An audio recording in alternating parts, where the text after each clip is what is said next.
The first reports came during World War II. In a picturesque town in the south of France called Montauban, people had begun going missing. Children disappeared from their beds in the middle of the night and weren't seen again.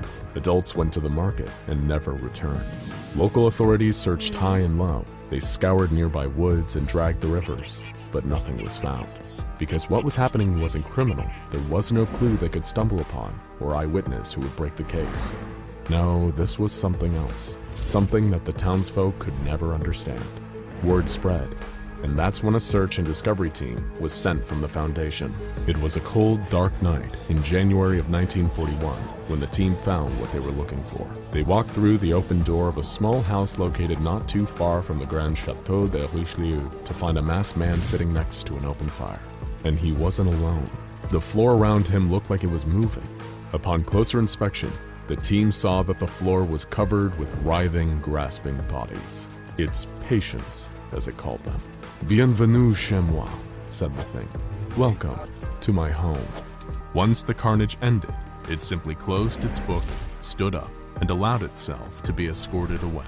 And that's the story of how 049 ended up at the facility, becoming a guest of sorts, staying in a standard secure humanoid containment cell, Research Sector 02, Site 19. The few that came into contact with 049 remarked that it was a pleasure for them. With its impeccable manners, vast knowledge of medicine and human anatomy, sharp tongue, and stinging wit. They almost became spellbound listening to it, caught in the throes of its charms until, with the simple touch of its hand, it would drain the life from them. That's why SCP-049 was classified as a Euclid. That's why armed guards were always stationed outside its cell. It's why doctors took great precautions when in its presence, and it's why Dr. Morstead should have known better.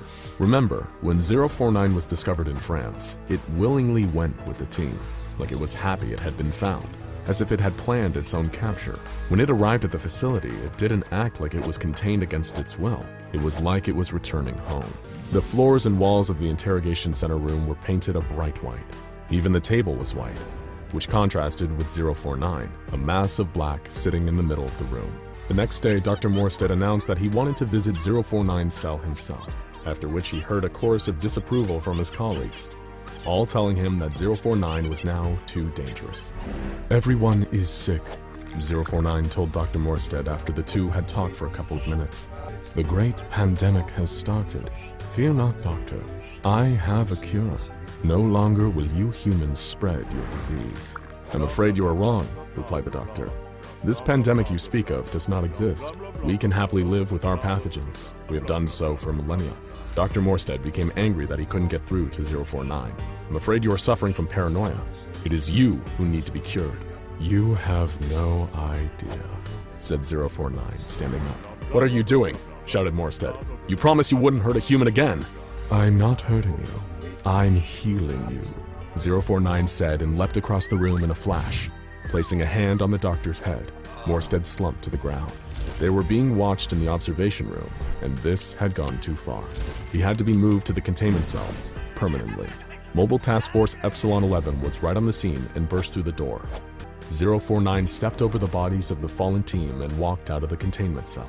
The full details of what happened next are available only to the O5 Council, what are sometimes called the Overseers.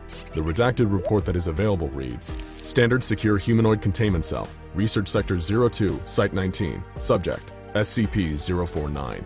Date of breach, redacted. Euclid Class SCP-049 breached cell and subsequently gained access to adjoining rooms and nearby buildings.